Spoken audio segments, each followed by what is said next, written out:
Intangible के बारे में आपने क्या सुना हुआ है? क्या क्या होता है इंटेंजिबल, लाइक ऐसी? एक तो goodwill, goodwill sir, patents. Trademarks, patents, copyrights, ऐसे ना जाने आईपीआर, ऐसे ना जाने कितने सारे इंटेंजिबल। इट्स नॉट अबाउट कि मैंने आपको इनके मतलब समझाने और बताने। ठीक है, इस चैप्टर के अंदर अगर मैं बात करूं तो इनटेंजिबल एसेट्स की सबसे पहली चीज क्या होनी है बच्चे? अकाउंटिंग। ये आप क्या जर्नल एंट्री डालेंगे? Accounting of intangible asset. नहीं, फिक्टिशियस एसेट से आपको फ्यूचर में कोई बेनिफिट नहीं मिलता, इंटेंजिबल एसेट से फ्यूचर में बेनिफिट मिलता। फिक्टिशियस एसेट बस होते हैं क्योंकि उस साल में नहीं डाल सकता तो एसेट साइड पे दिखा देता हूँ। सर ठीक है, और फिक्टिशियस जब एसेट्स क्या होते थे? फिक्टिशियस होता है जैसे preliminary expense, advertising expense, discount on issue of debentures, जो कि ज्यादा यस सालों सर। को बिलोंग करते हैं। ठीक है ना? तो जब मैं अकाउंटिंग ऑफ इंटेंजिबल एसेट की बात करूंगा तो ऑब्वियसली मेरे को आपके साथ सबसे पहले मीनिंग ऑफ इंटेंजिबल एसेट तो डिस्कस करना था कि भाई इंटेंजिबल एसेट होता क्या। ठीक है जी। फिर उसके बाद मेरे को आपके साथ लेट्स पहले इंपॉर्टेंट टॉपिक लिख देता हूं। एमोर्टाइजेशन ऑफ इंटेंजिबल एसेट भी एस 26 ही हैंडल करता है। ठीक है, कि भाई कैसे एमोर्टाइज होगा, जैसे तुमने डेप्रिसिएशन है। ठीक है, तो एमोर्टाइजेशन के भी ना, अब मैं मतलब ऐसे इसलिए लिख रहा हूं ताकि आपको की पॉइंट समझ आ जाए, मतलब मेरे को जो ध्यान आ रहा है एमोर्टाइजेशन में हम लोगों को मेथड्स ऑफ एमोर्टाइजेशन देखना पड़ेगा, मेथड्स। और मैं यही बता देता हूं आपको, एसएलएम भी है, डब्ल्यूडीवी भी है कि जो बच गया 10% उसका, और एक यूनिट्स ऑफ प्रोडक्शन मेथड, या सेल्स कर रहे हैं, मतलब जैसे जैसे बेनिफिट मिलता है वैसे वैसे देखो। डेप्रिसिएशन वैसे मैं समझो, डेप्रिसिएशन होता है कि जैसे जैसे आपने उस एसेट से बेनिफिट डिराइव करा ना वो डेप्रिशिएट हो। समझ रहे हो? एक मशीनरी है, वो 1 लाख यूनिट प्रोड्यूस कर सकती है, तो मुझे उससे बेनिफिट क्या है कि वो 1 लाख में प्रोड्यूस करेगी। अगर उसने 1 लाख के 1 लाख पहले साल कर दिए, मैं सारा अमोर्टाइज कर दूं। It's not always on time. ठीक है, तो हम देखेंगे। एंड आगे समझिएगा, यहां पे लिख लीजिए दैट जनरली रूल क्या है कि 10 ईयर्स के अंदर आपको अमोर्टाइज करना होगा, ये एस 26 कहता है। ठीक है, सो एस 26 कहता है अगर आपको कुछ नहीं पता लग रहा तो आप कितने टाइम में अमोर्टाइज कर लीजिए? 10 ईयर्स। पर अगर मैंने लाइसेंस लिया 4G 5G, वो लिया ही 15 साल, तो क्या करूं? You can take higher. और अगर मैंने 5 साल का लिया, you can take low. But as 26 ये कह रहे हैं कि जनरली इट इज 10 ईयर्स, और आप इसके आगे लिख सकते हैं कैन बी मोर और लेस। ठीक है ना, पेपर में ये ऐसे केस स्टडी में आ जाते हैं। ठीक है, और मैंने आपके साथ इसमें क्या बात करनी है, अभी तक मैंने कुछ स्टार्ट नहीं करा है। Research and development phase. देखो भाई, जितने भी फॉर्मूलाज बन रहे हैं ना, आपने कॉपीराइट और ये सब तो बोल दिया, पर R&D के बिना हो रहा है क्या कुछ? पीजीबीपी में हमने करा था ना साइंटिफिक रिसर्च। तो भाई सोच के देखो, इंटेंस किस कोई वैक्सीन बना रहा है, अभी HMPS की बात हो रही है। आप सोच के देखिए, अगर अभी मार्केट में न्यूज आ जाए दैट आप got the vaccination for HMPS, कितनी बड़ी मार्केट हो जाएगी उस बंदे की। और आपको क्या लग रहा है, रिसर्च नहीं चल रही होगी? डेफिनेटली फेजेस चल रहे होंगे। समझ रहे हो? फेजेस चल रहे होंगे भाई, ट्रायल, फर्स्ट फेज, और ये जो सारा होता था। आपने वो एक मूवी देखी है, वैक्सीन वॉर? देखिए, बहुत अच्छी मूवी है, बहुत सही मूवी। हाँ, ठीक है, बहुत सही मूवी बनाई है वो। ठीक है, तो सर एक बार जूम आउट करना आप, हाँ जी। लाइक एक बार पूरा पेज एक बार बस। ठीक है, तो थोड़ा सा ऊपर रिसर्च एंड डेवलपमेंट क्या होता है आप समझना। रिसर्च होता है कि मेरे हाथ में अभी कोई इंटेंजिबल नहीं है, but I am figuring out things. मैं उसको बुला रहा हूँ, इंजेक्शन लगा रहा हूँ, मुझे नहीं पता क्या असर आएगा, 10 दिन बाद उसको मॉनिटर करूंगा, लैब्स में जाएंगे, मुझे नहीं पता मैं पहुंच रहा हूँ नहीं पहुंच रहा। लेकिन जब पूरा एंटायर प्रोसेस हो गया, उसको मैं रिसर्च ही बोल रहा हूँ। ठीक है, और जब मेरे को सक्सेस मिल गई तब मैंने वो डेवलप करना स्टार्ट करा, फॉर्मूला बन गया, नाउ कुछ खर्चा। अब आप बोलोगे सर ये कुछ ज्यादा टेक्निकल नहीं है, बिल्कुल टेक्निकल है, और ना ही हमारा ये मैटर है। आपको पेपर में बोला जाएगा कि एक कंपनी उसने रिसर्च फेज पे खर्चा करा। रिसर्च का क्या मतलब है? सर्वे करा, डेटा कलेक्ट करा, साइंटिस्ट को सैलरी दे रहा हूं, collect the surveys outside India, क्या हो रहा है यूएस में, whatever be the reason. कोई भी चीज ऐसे थोड़ा ना स्टार्ट होगी, मतलब ऑब्वियसली R&D का काम है, तो रिसर्च वाला जो खर्चा होता है वो P&L में जाता है, उससे कोई इंटेंजिबल नहीं बनता। और जो डेवलपमेंट फेज का खर्चा होगा दैट इज एन इंटेंजिबल। कई बार सबसे ज्यादा कॉमन तो इस एएस के अंदर यही है कि research phase expense is to be transferred to P&L, no intangible asset is created out of it, and the development phase expense intangible। और अगर आपको at any stage लगा that it proved to be a failure, मान लो development phase पे intangible asset है, अच्छा कैसे होता होगा मैं ये बताऊंगा ना, मेरा कितने का खर्चा हुआ। माई एक्सपेंडिचर इज 10 करोड़, तो मेरा इंटेंजिबल कितने का हुआ? 10 करोड़। लेकिन अब अगर मैं बात बोलूं, it proved out to be a failure due to any reason, media whatever, में बोला नहीं भाई यहाँ की वैक्सीन नहीं लगानी। आपने वो मूवी अगर देखी उसमें कितना दे ट्राइड कि बाहर की वैक्सीन ही क्यों नहीं आ रही, इंडिया में क्यों बना रहे हो, ठीक है। तो basically if it prove out to be a failure, मैं इंटेंजिबल एसेट है, you have to write off भाई।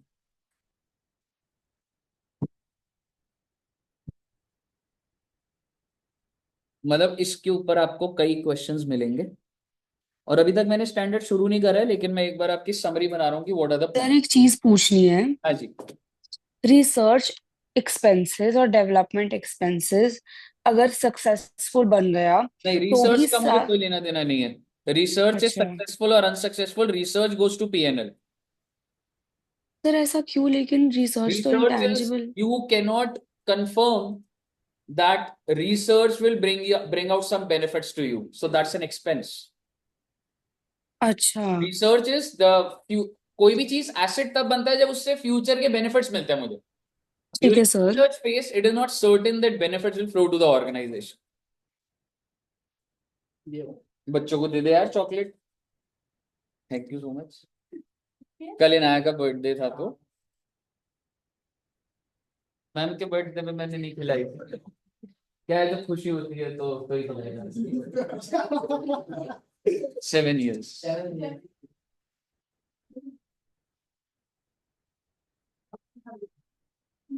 7 years। आपका बर्थडे है? ओ, हैप्पी बर्थडे टू यू। तो ये इशिका जी की तरफ से कर देंगे इसको। ओ, इशिका जी का बर्थडे, वेरी गुड। पढ़ाई कर रही है बहुत, बर्थडे वाले दिन भी होती है डेडिकेशन। इसका तो 1 जनवरी तो लेट आया था अगले दिन, बताओ। और जब तुम बोल रहे हो तो चॉकलेट खाना ही स्टार्ट कर देते। बर्थडे छुट्टी थी ना, हाँ पर नेक्स्ट डे तो इनाया का बर्थडे भी कल ही था।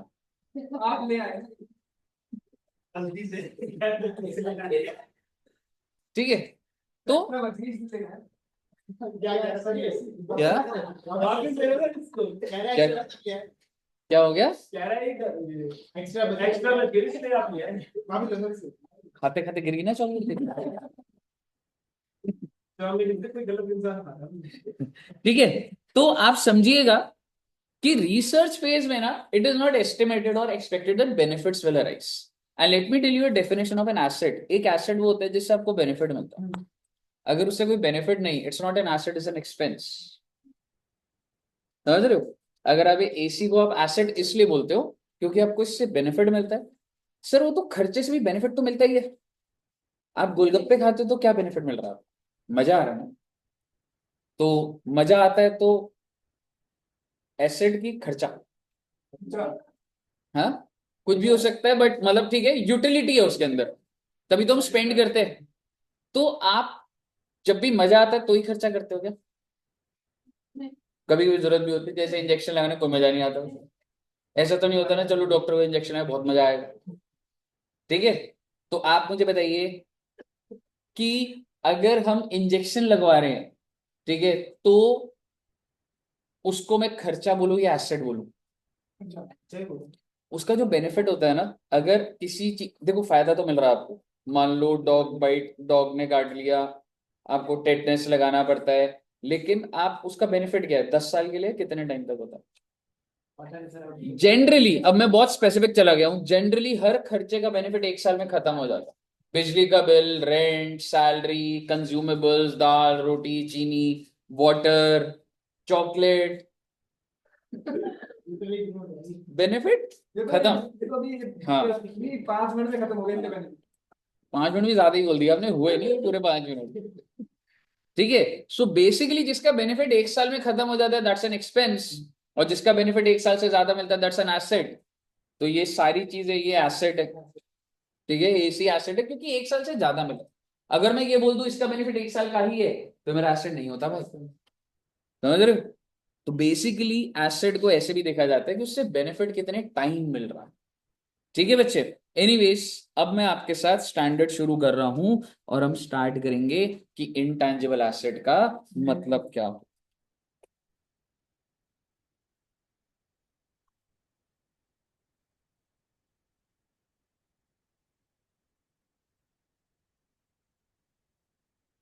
लास्ट टाइम करवाया था क्या तुम्हें ये बार?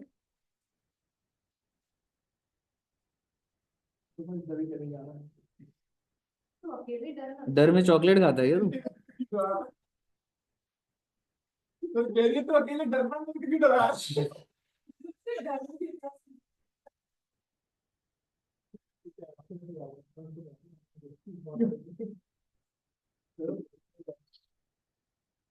ठीक है जी, आइए इंटैंजिबल के बारे में ना थोड़ा सा पढ़ते हैं एक बार, क्या बोल रहा है ये। यार एक बार फाइल ले लूँ मैं, आगे रुक जाओ, क्योंकि मेरे को ना थोड़ा मार्क ही कराना है तुमको इसमें भी। यस 26। सर बुक नंबर बता दो एक बार। क्या हुआ देखना स्टैंडर्ड में आपने क्या करवाया? ब्रो? मैंने मार्क करवाया था, तुम घर जाके करा फिर मार्क उसको? क्या नहीं करा? हाँ दिमाग में मार्क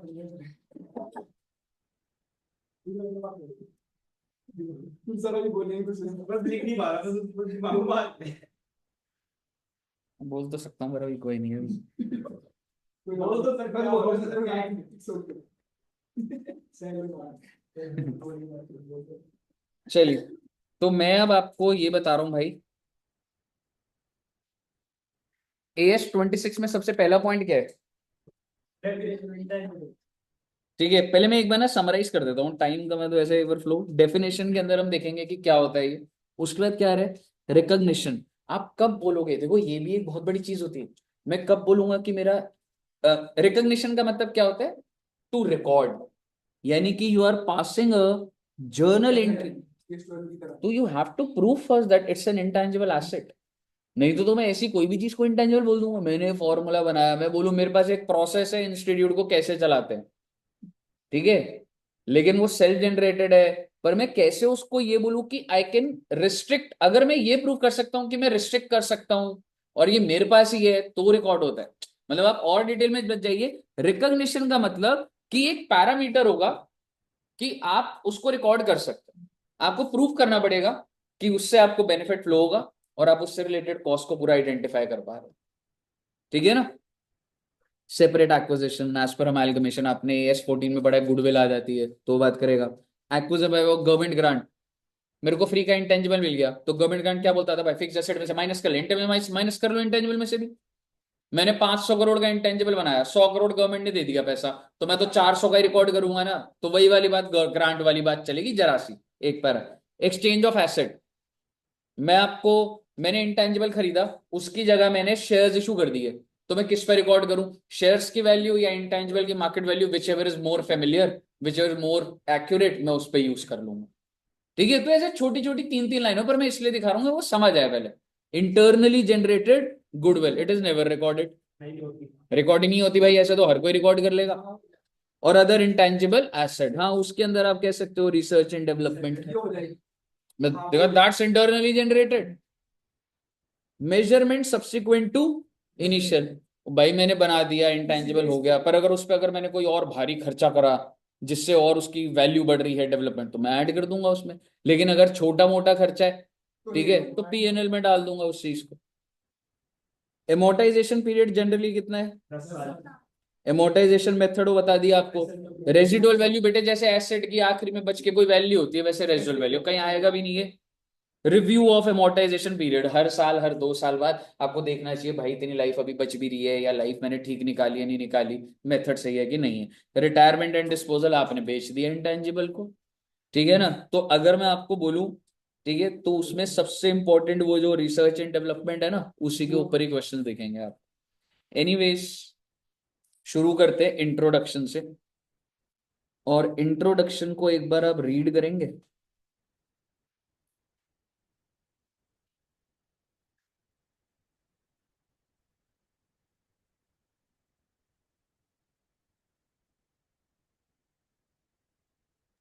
सर ये अंडरलाइन करते रहे क्या? हाँ जी, कर सकते हैं।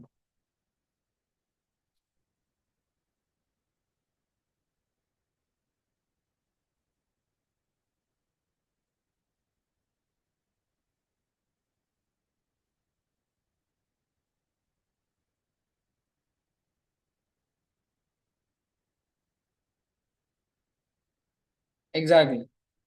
उसकी कैरिंग वैल्यू कैसे चेक करेंगे, what are the disclosure requirements, ठीक है, बेस उसने बता दिया अकाउंटिंग रीड में रहते। नाउ सबसे पहले आप अपने हेडिंग मतलब नीचे वो लिख सकते हो। मैं इसलिए लिखवा रहा हूँ आपको ताकि आप ये टॉपिक्स भूले ना, ठीक है, थ्योरेटिकल बातें हैं ये। Scope of AS 26, AS 26 shall be applied by all enterprise in accounting for intangible except, यानी कि कुछ चीजों पर AS 26 नहीं लगेगा। Intangible asset that are covered by another, भाई अगर कोई इंटेंजिबल किसी और स्टैंडर्ड में कवर कर रहा है जैसे अमेलगमेशन, हाँ हाँ, exactly, does not include intangible that are covered by another accounting standard such as intangible asset held for sale in ordinary course of business। भाई मैं इंटेंजिबल में डील करता हूँ, कैसे करता हूँ हमें नहीं जाना उसमें, मेरा बिजनेस ही है, मैं फॉर्मूला बताऊंगा, जाओ यूज कर लो, ठीक है। तो उसके ऊपर कौन सा लग जाता है? AS 2, because that's my inventory. Then construction contract AS 7, कैसे होगा हमें नहीं जानना कुछ। AS 2 AS 7 से रिलेटेड इंटेंजिबल वही स्टैंडर्ड डील करेगा। DTA AS 22 कैसे बन रहा है हमें नहीं जानना, 22 के अंदर इंटेंजिबल 22 डील करेगा। AS 19 दिल डील AS 19 में डील होगा, और वहां पे कुछ नहीं लिखा हुआ, ठीक है, पर बाय चांस पेपर में आ गया स्कोप ऑफ AS 26, तो आपको ये तो बताना पड़ेगा ना। और उसके बाद क्या है, गुडविल, या फिर 21 के अंदर भी आपने गुडविल देखी थी, तो वो बाहर। 21 की गुडविल ध्यान है हर जी, 21 वही कंसोलिडेशन, ज्यादा अगर कम खरीदी होती तो खिला आती है ज्यादा। बिल्कुल बिल्कुल, ठीक है, यहाँ तक क्लियर है।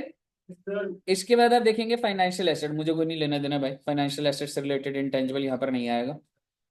मिनरल राइट्स नहीं आएंगे। सर फाइनेंशियल एसेट का क्या कुछ नहीं मतलब होता है? Madam, financial asset stock securities और ये सब होता है, ऑप्शंस, फ्यूचर्स, कॉइन्स, ठीक है। How intangible is creating out of it, that's not a part of discussion. Mineral rights हो सकते हैं, इधर नहीं आते भाई, उसके अपने रूल, कुछ accounting generally accepted accounting principle होंगे, वो बताएगा।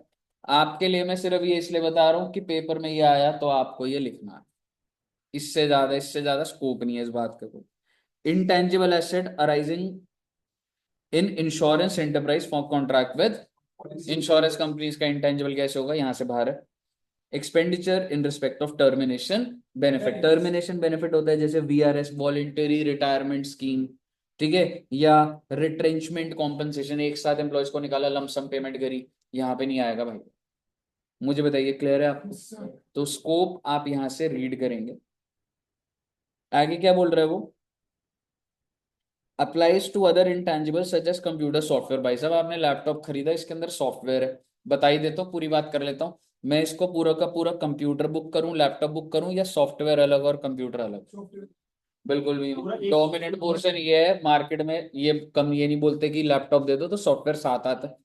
लेकिन अगर एक CD के अंदर 5 लाख का सॉफ्टवेयर है, तो मैं क्या उसे CD को टेंजिबल चीज बोलूंगा? नहीं, तो मेरे को डोमिनेंट पोर्शन देखना पड़ेगा। अगर तो डोमिनेंट पोर्शन आपको क्या लग रहा है, लैपटॉप का सिर्फ सॉफ्टवेयर ही होते हैं? नहीं, लैपटॉप हार्डवेयर। ठीक है, हार्डवेयर भी, इंटरफेस काफी। सो बेसिकली कंप्यूटर को तो आप टेंजिबल में डाल दोगे, ठीक है, और चाहे उसमें सॉफ्टवेयर भी जा रहा है, कोई दिक्कत नहीं, ठीक है। लेकिन एक सीडी के अंदर, 10 रुपए की सीडी के अंदर सॉफ्टवेयर डाला हुआ है 5 लाख रुपए का, 5,000 का, तो what do you think, CD की इंपॉर्टेंस है सॉफ्टवेयर की? सॉफ्टवेयर। तो दैट्स इंटेंजिबल। सर एक बार टर्मिनेशन बेनिफिट्स समझा दोगे क्या? वॉलेंटरी रिटायरमेंट स्कीम होती है कि if you want to take retirement, मैं आपको लमसम पैसा दूंगा, है ना? Yes sir. तो उसमें अगर मैं कुछ लमसम पेमेंट कर रहा है, कंपनी पे कर रही है, तो कंपनी कह रही है बेनिफिट तो इससे मिल रहा है मुझे, मेरी फ्यूचर की कॉस्ट बढ़ जाएगी। अभी लमसम देके घर बिठाऊंगा तो धीरे धीरे तो फायदा मिलेगा, नहीं तो कंपनी क्यों करेगी? तो क्या AS26 डील करेगा? AS26 डील नहीं करेगा जी, इस बात कहिए, क्लियर है? AS20 yes sir. Applies to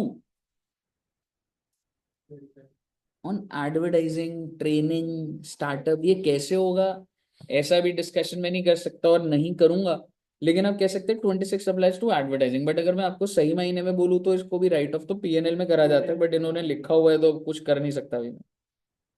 आपको आगे दिख जाएगा कि advertisement expenses written off to PNL, no intangible is created out of it. ठीक है, हाँ, मतलब आप ये कह सकते हैं अप्लाई का मतलब कि it will tell you the treatment, जैसे जो मेरे को आगे डिस्कशन करनी मैं कर देता हूँ।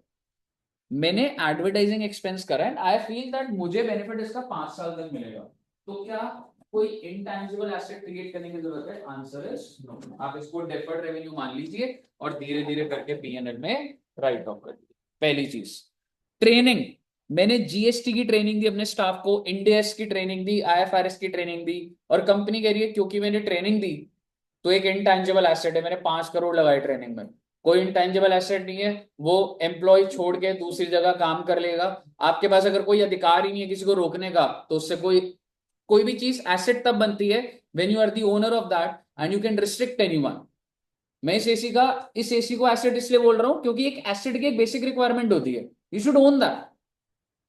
मैंने आपको ट्रेनिंग दी, हमने नौकरी छोड़ दी, somebody else is using that knowledge, तो कोई इंटेंजिबल एसेट नहीं है। क्योंकि इंटेंजिबल एसेट होने के लिए I have the legal right to stop you from using that और एनीथिंग, समझ रहे हो?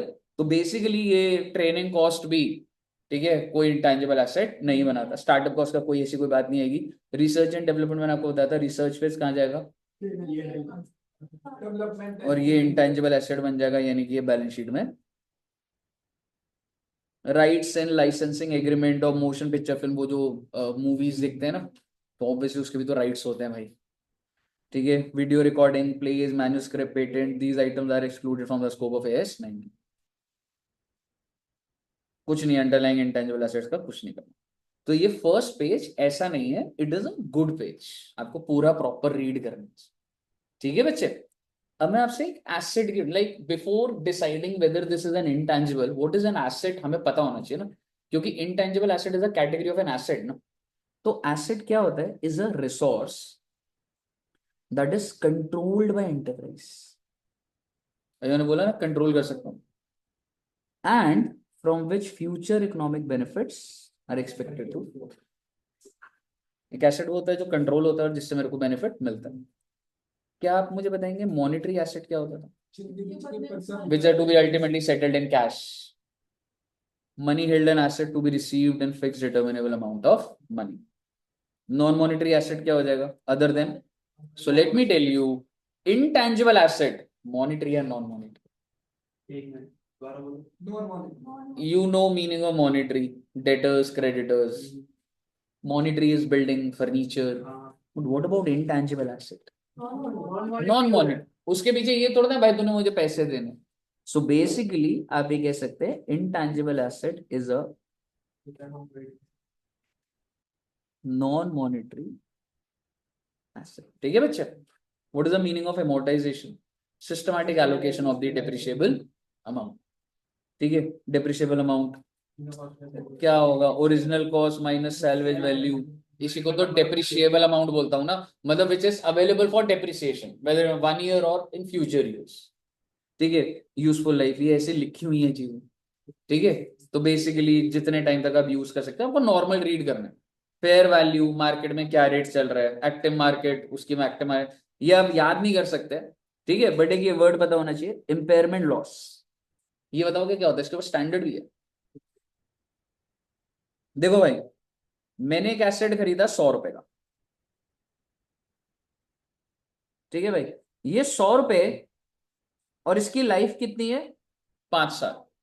तो पहले साल के एंड में कितना डिप्रिसिएशन, वैल्यू तो गिर रही है, बट जब वो एक प्लान्ड वैल्यू गिरना होता है, दैट इज कॉल्ड डिप्रिसिएशन। एकदम से गिर गया तो अलग। एग्जाम्पल दे सकता हूँ आप, जैसे एक बार आप मोबाइल फोन दिखाइए अपना कुणाल को,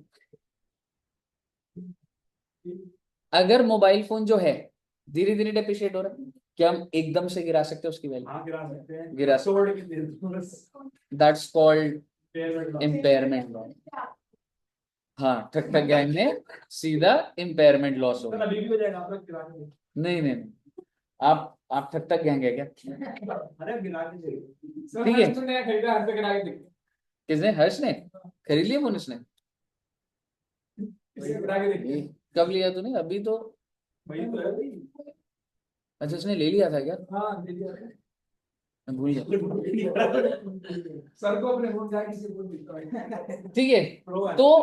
तो बेसिकली इम्पेयरमेंट का मतलब समझिएगा, like supposedly your book value is 5 crore, और भाई हिस्ट्री है एसेट की, डिप्रिशिएट हो रहा है लाइफ में, आज मेरी बुक वैल्यू कितनी है, 5 crore. And RA is recoverable amount. मतलब मैंने देखा यार, मुझे इससे बेनिफिट कितने का मिलेगा, मेरे को बेनिफिट तो 3 करोड़ का मिलेगा। एक्सीड कर गया वैल्यू वही। मेरे को बताइए, वैल्यू गिरानी पड़ेगी, नहीं गिरानी पड़ेगी? तो इसको इम्पेयरमेंट लॉस बोला जाता है। मतलब ये जो 3 करोड़ है बाद में देखोगे ना। नहीं, देख क्या होता है, जब आप एसेट को रीवैल्यू, देख आप इन्वेस्टर हो, आप क्या चाहते हो, मैं सिर्फ बुक्स पे एसेट दिखाऊं, या मेरे को, देख एक एसेट की वैल्यू बैलेंस शीट में इसलिए लिखी होती है कि मेरे को ये लगता है उससे इतने का बेनिफिट मिलेगा। यार तुम गोलगप्पे खा रहे हो, तुम 50 रुपए किस लिए खाते हो, कहते हो भाई 50 का ही फायदा दिख रहा है मुझे, इससे ज्यादा अगर मैं 500 का दूंगा तुम्हें खाने से ज्यादा दुख हो जाएगा, तुम समझ रहे हो? हाँ। तो मुझे जितना लगता है यार इतना मैं दे सकता हूँ, क्योंकि इतना ही बेनिफिट है, समझ रहे हो ना? सर कोई रिकवरेबल एग्जांपल अमाउंट देता का हूँ। मतलब, रिकवरेबल अमाउंट का मतलब सैल्वेज वैल्यू हो गया। नहीं, recoverable amount is like if you sell it in the market right now, you will get, if you sell it और the benefit out of it, not immediately, but you expect कि मुझे asset से benefit ही मिलता है ना, हाँ। तो आप कह रहे हो benefits out of such fixed asset is 3 crore, आपको इससे ज्यादा बेनिफिट नहीं मिलेगा उससे। वैल्यू जो है वो 5 की थी, तो कम से कम गिरा देती। अच्छा, आज क्या डेट है, आज बताओ। 13। 13 जैन को बुक वैल्यू है 13 करोड़। मैंने मार्केट से एक्सपर्ट बोला है, मैंने कहा भाई ये एसेट है 5 करोड़ का, मेरी बुक्स में कितना फायदा मिल जाएगा मुझे इससे, कितनी प्रोडक्शन करूंगा, किस साल में होगी, इन्फ्लेशन लगा के उस वजह से कितने का प्रॉफिट होगा, वो मेरे को वैल्यू बता देगा इस एसेट से इतने का बेनिफिट। तो उसने कहा इतने का ही मिलेगा, मैं कहा यार तो फिर 5 करोड़ इन्वेस्टर को दिखा रहा हूँ, तो बोलेगा ये क्या कर रहा भाई तू, योर एसेट इज, आपको उस एसेट से 5 करोड़ बेनिफिट नहीं मिल रहा, 5 करोड़ कैसे दिखा सकते हो एसेट? समझ रहे हो? खरीदा तो कितने में? PNL में डाल उसको, तेरे को बेनिफिट जो मिल रहा है वो एसेट होता है, समझ रहे? तूने खरीदा है, तूने इनिशियली रिकॉर्ड करा है 5 करोड़ पे, मान ले आज तेरी बुक्स में 5 करोड़ है, तेरे को बेनिफिट 3 करोड़ मिलना है, 2 करोड़ राइट ऑफ कर, 3 करोड़ का एसेट दिखा, समझ रहे? So impairment loss is the loss by which carrying amount कितना है हमारा, 5 crore, exceeds the recovery, so that's impairment loss. और इसके बारे में काफी डिटेल चर्चा हो AS 28, समझ रहे हो? क्लियर है? कैरिंग अमाउंट क्या होता है, बुक वैल्यू होता है, ठीक है, amount that is reflected in the books of, क्यों, जब अगर तूने 20 करोड़ का प्लांट खरीदा था, आज वो 8 करोड़ पे है, बुक में 8 करोड़ है, तो तू कॉस्ट क्या बोलेगा? एक होता है ओरिजिनल कॉस्ट, तूने खरीदा कितने का, और हर साल डिप्रिशिएट होते होते, that's called book value. Value मतलब जो रिकॉर्ड कर रहे हैं। हाँ, आफ्टर डिप्रिसिएशन, आफ्टर डिप्रिसिएशन, ठीक है। फाइनेंशियल एसेट का नॉर्मल आपको रीड करना है, टर्मिनेशन बेनिफिट ये लिखा हुआ है, एम्प्लॉय बिफोर नॉर्मल रिटायरमेंट या वॉलंटरी रिटायरमेंट, ये सब कुछ ऐसा कभी खास कुछ आता नहीं है, पर मैंने काफी डिटेल बात कर ली। अब हम बात करते हैं इनटेंजिबल एसेट की डेफिनेशन। तो भाई इंटेंजिबल एसेट क्या होता है? Is an identifiable. यार आपको दिखेगा नहीं बट आपको महसूस तो करवाना पड़ेगा ना। समझ रहे हो? तो आइडेंटिफिएबल मतलब you have to bring in some logics कि मेरे पास ये फॉर्मूला है। ऑन पेपर हो। नॉट नेसेसरी हाँ ठीक है, it should be supported by documentary evidence कि मैं हाँ कह सकता, विदाउट पेपर तो बात ही नहीं होगी कुछ। ठीक है। सर नॉन आइडेंटिफाइबल क्या होगा? सब इफ इट आइडेंटिफाइबल तो डजंट होंगे। एग्जिस्ट, आप मेरे को कोई लॉजिक दे रहे हैं, आई एम सेइंग एविडेंसेस दिखाओ, कुछ दिखाओ, तो नहीं है वो। अच्छा। ठीक है, मतलब आपको कुछ सेंस तो देखो, एसी तो दिख जाता है। अब आप मुझे बोलो कि सर आप मुझे बताओ एड्यू जंक्शन आपने लोगो लगा रखा है, मैं कहूँ इसकी वैल्यू 10 लाख है। ठीक है, अब बोलो कैसे 10 लाख है? सर आपको समझाना तो पड़ेगा ना सर एक बात को। मार्केट में आप धंधे के एंगल से कुछ तो समझाओ, कुछ तो लॉजिक दो। समझ रहे हो? तो ऑब्वियसली आइडेंटिफिएबल का मतलब देखेंगे बड़ा अजीब सा मतलब है, बट अगर बाय चांस डेफिनेशन आती है तो इट इज एन आइडेंटिफिएबल। आगे क्या लिख रहा है? Non monetary without physical, held for use in the production or for rental to others or for administrative purposes। अब वो क्या लग रहा है बेटे, ईवाई के अंदर कैसे हिरारकी है, कौन से हिरारकी पे कौन बंदा अपॉइंट करा जाता है, उस बंदे को कितनी सैलरी दी जाती है, उसका वर्क एक्स कितना होना चाहिए, क्या ये सब चीजें आपको पता है? EY has generated it over a period. आज अगर मैं आपको कोचिंग के अंदर बोलूं फ्रॉम स्क्रैच अगर आप शुरू करो, तो आप मुझे बताइए कि मुझे बहुत चीजें नहीं पता होंगी, जो मैं आपको बता दूंगा आपको मदद हो जाएगी, लाइक हाउ इट गोस। तो दीज आर कॉल्ड आईपीआर। ऐसे मैं बड़ी कंपनी की बात करता हूँ, उनके सॉफ्टवेयर्स, वो कौन सी चीज कहाँ से खरीद रहे हैं, ये कोई भी डेटा लीक नहीं होता भाई। समझ रहे हो? कुछ भी लीक नहीं हो सकता। जैसे मैं आपको बताता हूँ, ईवाई का लैपटॉप जैसे जागृति मैम का है, तो मैंने उनको बोला एक बार चैट जीपीटी ऑन करो, तेरे ब्लॉक्ड है हमारे। उनका अपना चैट जीपीटी है, एआई है उनका, ईवाई एआई अपना अलग है। मतलब कोई और वेबसाइट भी सर्च नहीं कर वेबसाइट तो खुल जाती है, जीमेल खुल जाता है, बट कोई पेन ड्राइव नहीं लगेगी। नहीं लगी। नहीं लगेगी। ठीक है, और तू चैट जीपीटी और जनरली नहीं खोल सकता है। अगर उनको डेटा लीक थ्रेट्स हैं, ऑब्वियसली दे हैव डेटा ना विद इन द एम्प्लॉइज, जो वैल्यूएबल डेटा है। समझ रहे? तो बेसिकली ये सारी चीजें, ये एडमिनिस्ट्रेटिव पर्पस को भी रोकने के लिए भाई, कि ये मैं अपना कौन सी कंपनी के लैपटॉप खरीद रहा हूँ, 5 लाख लैपटॉप खरीद रहा हूँ, उसमें कौन सा सॉफ्टवेयर डाल रहा हूँ। ठीक है, कौन से हिरारकी पे किसको क्या सैलरी मिल रही है, मैं थोड़ा ना बताऊंगा यार किसी को बाहर आके। आप सोशल मीडिया पे देखते हैं दे आर ट्रोलिंग, बट आप कभी भी ईवाई के एंड से वापस काउंटर देखते हैं? ऐसा कुछ नहीं देखता। सोशल मीडिया क्या है, पब्लिक के हाथ में, कुछ भी करते रहेंगे टाइम पास। ठीक है ना? तो ऐसे नहीं होता कि कोई डेटा शेयर करा जाए। ठीक है, तो एडमिनिस्ट्रेटिव पर्पस रिलेटेड भी बहुत इंटेंजिबल्स होते हैं भाई। समझ रहे हो?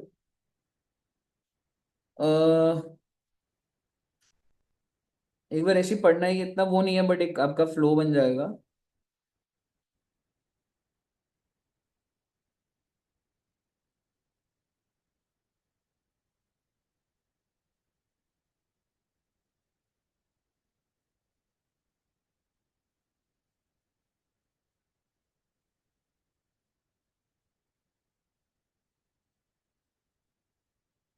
बहुत ही जनरल रीडिंग है, may not lead to any conclusion.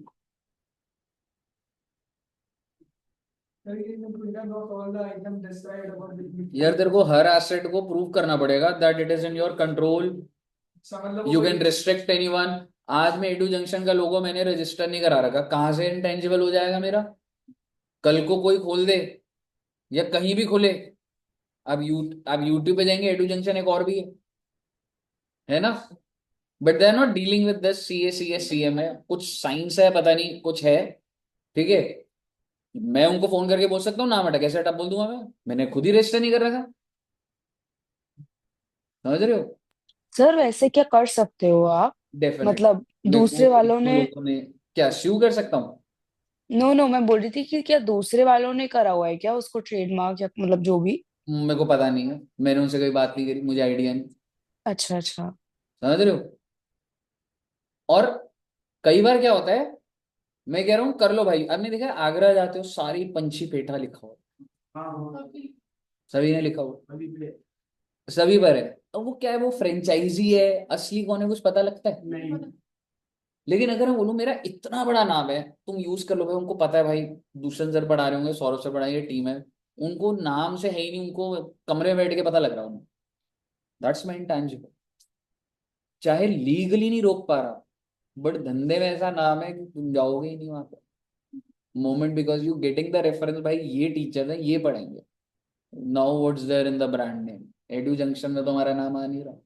If I have that control, that's my intangible. It's not necessary कि मैं लीगली ही एक्वायर करूं राइट को।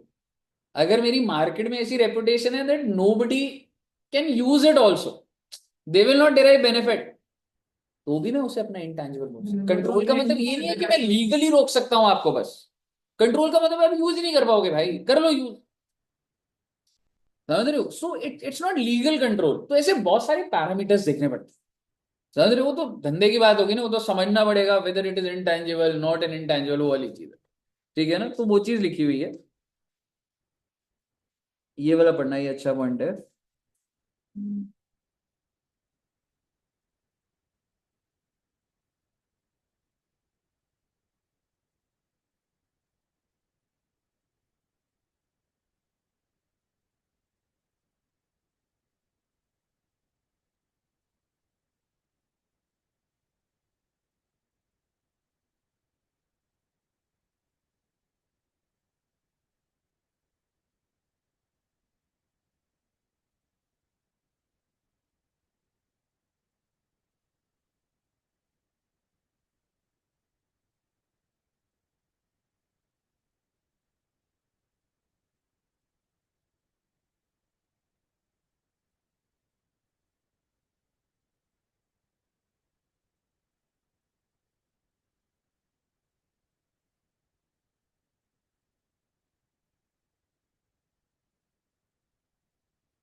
पार्ट है तो उसको आपको देखना है कि major part dominant predominant कौन सा है, like why you have purchase technically.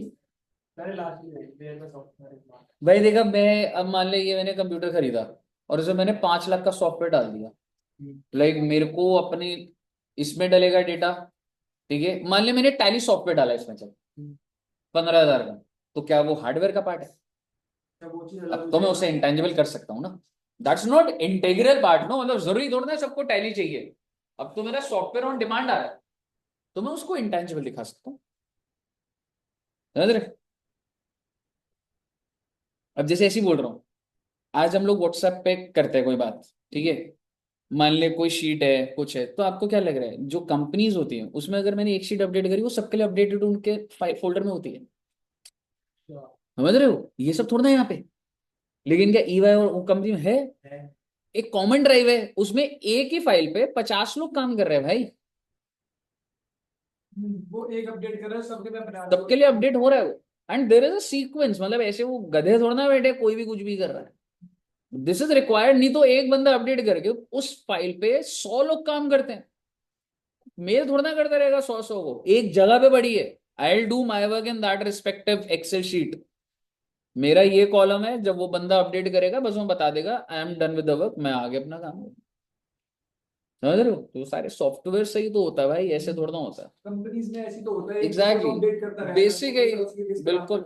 सारा वायरिंग सेटअप लगा होता है, लैन केबल्स लगी होती हैं, ऐसे होता है। ठीक है जी, आइडेंटिफिकेबिलिटी पढ़ेंगे, थ्योरेटिकल है, मैं कुछ अच्छा पढ़ाना चाहता हूँ आपको। कंट्रोल पढ़ लो।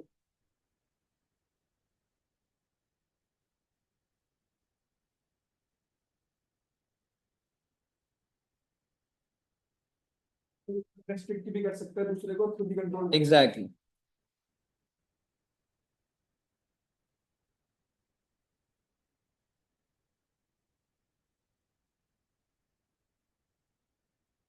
भाई ये सब उसने लिख दिया, आपने जो बताई थी अगर जरूरी नहीं लीगली ही करेगा, Exactly. अगर उसका खुद का कंट्रोल है ही हम्म। तो भी होगा।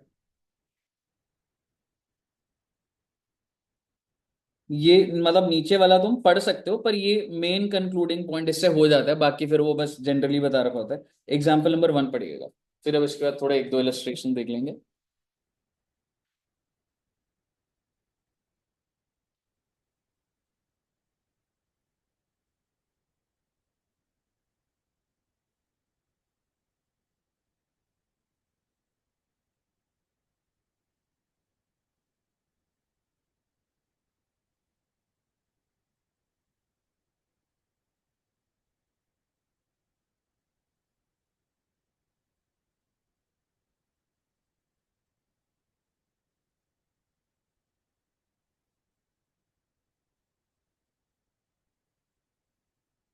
पढ़ लिया भाई। एम्प्लॉय तो कहीं भी छोड़ के जा सकता है ना, वही एग्जांपल मैंने उसी टाइम पे ही वही जो बात कर ली थी। ठीक है, अच्छा फ्यूचर इकोनॉमिक बेनिफिट, भाई तुम खर्चा कर रहे हो, तुम बोल रहे हो इंटेंजिबल, भाई बेनिफिट मिल नहीं रहा, तो क्या बात का इंटेंजिबल, तो ऑब्वियसली ये तो कंडीशन है that future benefit should flow to the organisation. ठीक है ना। And what do you mean by future benefit? Can be revenue from sale of products, can be cost savings or other benefits resulting from using by an enterprise. Cost से भी तो हो सकते हैं ना भाई. For example, the use of IPR like the formulas may reduce the future production cost that can increase my revenue. ठीक है भाई. Exactly, that's an intangible. मतलब वो benefit क्या होता है? Increase in sale, saving in cost. These are future benefits. Recognition बच्चों वाली बात है, मैं आ जाऊंगा इस पे, सारी चीजों पर आऊंगा, थ्योरेटिकल है। लेकिन आपको एक बार रिसर्च एंड डेवलपमेंट का बता दूं, ऐसे ही बोल रहा हूँ, एक्सचेंज ऑफ एसेट में यही लिखा हुआ है। चलो ये तो AS10 में हम डील करते हैं, इसको तो छोड़ ही देना, हमने वहां पे अच्छे से बात होएगा। रिसर्च फेस मतलब रिसर्च एक्टिव ने क्या क्या बोल रहा है ना, obtaining new knowledge, evaluation and final selection of application of research findings, search for alternatives for material, device, product, process, systems. ठीक है, formulation, designing, final selection of possible alternative for new और इम्प्रूव मटेरियल डिवाइस। भाई तो धंधे के अंदर क्या बातें करते हैं हमें क्या पता। ठीक है, we will not conclude whether it is research और डेवलपमेंट, बट एक आइडिया लग गया। ठीक है, एंड व्हाट इज डेवलपमेंट?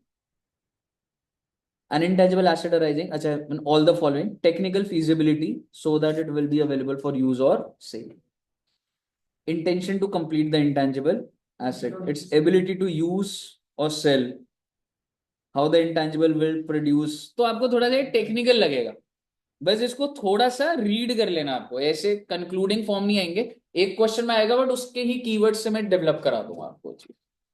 ठीक है बच्चे,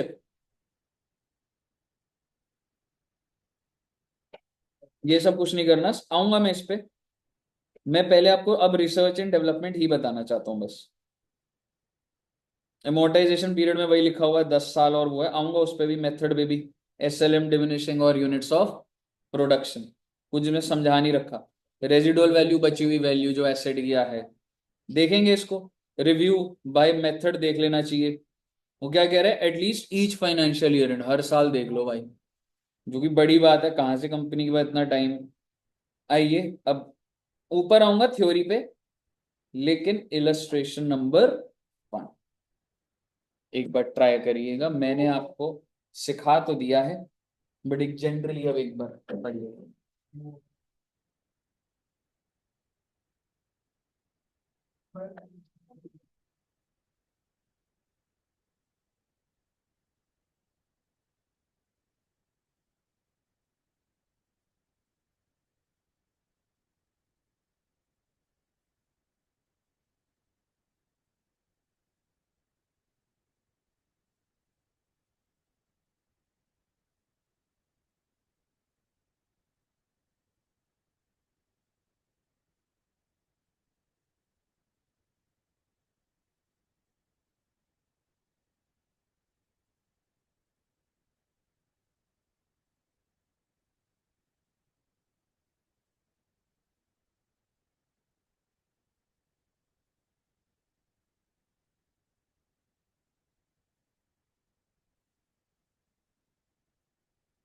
हाँ जी, क्या हुआ बच्चे, समझ आया?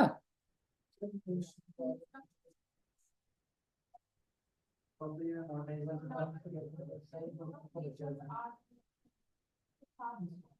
लाख है, डिवाइड बाय 10 लाख कर देंगे, 2 लाख तो डिवाइडेड बाय 10 तो 2 lakh. The company has not amortise till 31 मार्च 28। तो हमने करा ही नहीं। तो लॉजिकली अभी हम कौन से साल में, 31 मार्च 8 में। तो आप सोच के देखिए 1/4/2001 है, और मैं कौन से साल में हूँ, 2007-2008। तो ये मेरा करंट ईयर है। तो भाई इसको एक बार के लिए साइड रखो ना। 5 साल वैसे हो गए। ठीक है, कितने 7 साल हो गए ये, 7 years। नहीं 7 हो रहे होंगे, 6 हो रहे होंगे। देखो पहला साल कौन सा है, 2001-2002। अगला 4-5-6-7 कितने हो गए ये साल, और 7-8 तो करंट ईयर है। मैं इन 6 साल से एमोटाइज ही नहीं कर रहा। मेरा इंटेंजिबल एसेट है कितने का, ठीक है। This no has been used from and the useful life is 10 years from the commencement and has not amortise. तो भाई साहब 12 लाख रुपए एमोटाइज नहीं कर रखे आपने। तो सबसे पहले तो आप इसको प्रॉफिट एंड लॉस से 12 लाख की बात करूंगा, पहले प्रायर पीरियड आइटम बोलो, that's a mistake. To know how 12 lakh बोलूंगा, और करंट ईयर का भी तो करोगे ही। तो इसलिए वो कोई मिस्टेक थोड़ा ना है, वो तो नॉर्मल एमोटाइजेशन में जाएगी, और प्लस 2 लाख हो रहे हैं। सो बेसिकली पुराने 6 साल का प्रायर पीरियड आइटम बोलूंगा, और जो करंट है वो नॉर्मल एमोटाइजेशन। 7 साल हो गए, 14 लाख वैल्यू गिरा दी मैंने।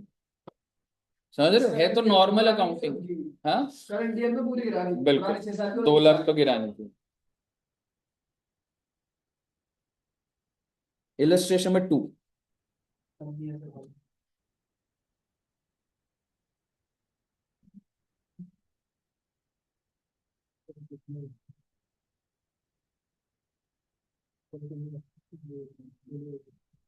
एक बार में सारा कर देंगे। पूरा कर देंगे। It proved out to be a failure. और हालांकि पब्लिसिटी एंड रिसर्च बोल रहा था मैं, तो रिसर्च में भी हो सकता है, ठीक है, लेकिन एग्जैक्टली पर अब ये पब्लिसिटी एंड रिसर्च था, तो चलो फेलियर भी लिख दिया। तो मैं उस चीज को पकड़ के कि फेलियर में तो कंफर्म्ड ही होता। तो डिपेंड करता भाई, मेरे हिसाब से तो यही होता, मैं पीएनएल में डाल देता। हाँ बिल्कुल, रिसर्च वर्ड दिया हुआ है, रिसर्च इज अ टेक्निकल। बिल्कुल। तो सर हम लोगों ने जो लिखा था राइट ऑफ द होल हम्म है ना, कि पीएनएल में चार्ज कर दिया। बिल्कुल क्लियर है। एक इलस्ट्रेशन और कर लो, और बस इतना रखेंगे बच्चे। खत्म नहीं, खत्म नहीं है, पर मेरी 2:15 की क्लास 2:30 हो गई अभी वो। तो वेट कर रहा है बच्चे already. Hmm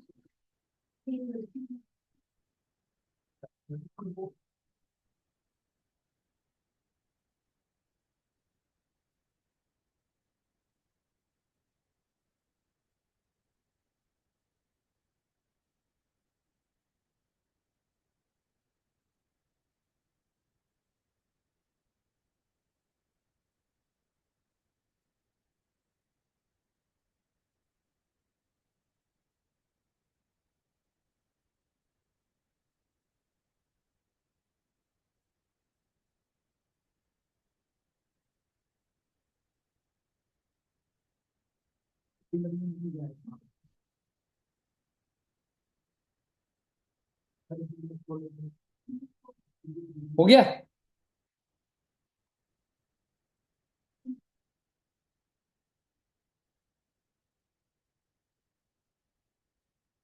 advertising and promotion वही कह रहा है, पीएनएल में जाएगा।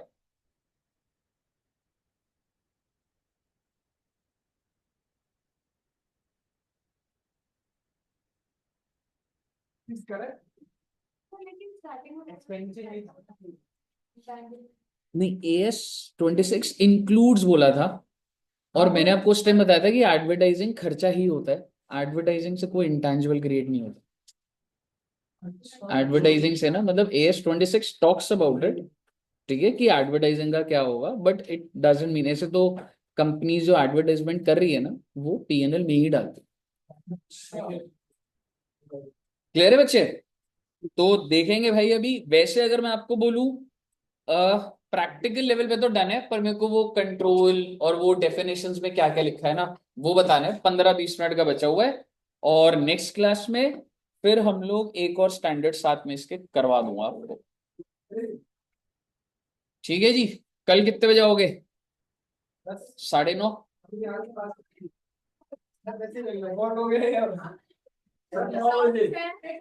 हाँ, कल अकाउंट्स नहीं होगी। सर 9:30 कोशिश करेंगे कल। पैसा डाल दिया आप लोगों ने, जिंदगी मेरी झेला मैंने, सर्टिफिकेट से आगे झेलना पड़ा, जिंदगी मजे में गई। हाँ चलो, मतलब 8:30 सुबह कंफर्म करूंगा, 9:30 है कि 9:45 हो जाएगा। हेलो सर, हाँ जी बच्चे, आप आज की रिकॉर्डिंग शेयर कर दोगे? एक्चुअली मेरा थोड़ा नेट इशू चल ठीक रहा है था। ठीक है बच्चे, सेंड कर दूंगा। ठीक ठीक, ओके चलो, ओके जी, thank you very much, bye और बाय। सैटरडे वाली क्लासेस भी प्लीज भेज मैंने कर दी देना। Madam, I think all updated on YouTube, एक बार चेक कर लो। ठीक है सर, ओके, सेट ऑफ भी थैंक कर यू दी। सर।